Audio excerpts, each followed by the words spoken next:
నిన్న ఏర్పడినటువంటి కేంద్ర మంత్రివర్గంలో 2 తెలుగు రాష్ట్రాల నుంచి కూడా బాగానే మంత్రి పదవులైతే వచ్చాయి. ఇక తెలంగాణ రాష్ట్రం విషయానికి వచ్చినట్లయితే కిషన్ రెడ్డి గారికి అలాగే బండి సంజయ్ గారికి కూడా కేంద్ర క్యాబినెట్లో స్థానం కల్పించినటువంటి నేపథ్యంలో మరి ఇటు తెలంగాణ బీజేపీ అధ్యక్షుడిగా ఎవరుంటారు అనేటువంటి ప్రశ్న తలెత్తింది. అలాగే కేంద్రంలో కూడా జేపీ నడ్డాని మంత్రివర్గంలోకి తీసుకున్నటువంటి నేపథ్యంలో ప్రస్తుతం ఎవరిని బీజేపీ జాతీయ అధ్యక్షుడిగా నియమించాలి అనే దాని మీద ప్రస్తుతం బీజేపీ అధినాయకత్వం కసరత్తు జరుపుతున్నట్లుగా కూడా తెలుస్తుంది.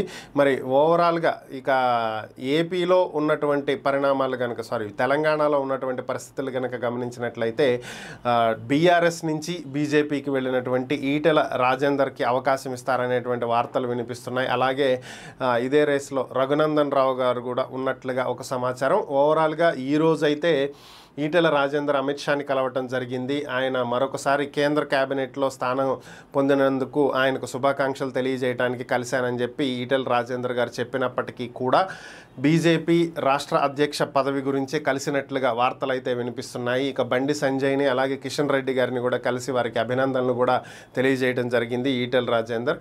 ఓవరాల్గా ఇక ఈటెల రాజేందర్కే తెలంగాణ బీజేపీ అధ్యక్ష పగ్గాలు అప్పచెప్పబోతున్నారు అనేటువంటి వార్తలు అయితే వినిపిస్తున్నాయి. దాదాపుగా అదే ఖరారు అవ్వచ్చు.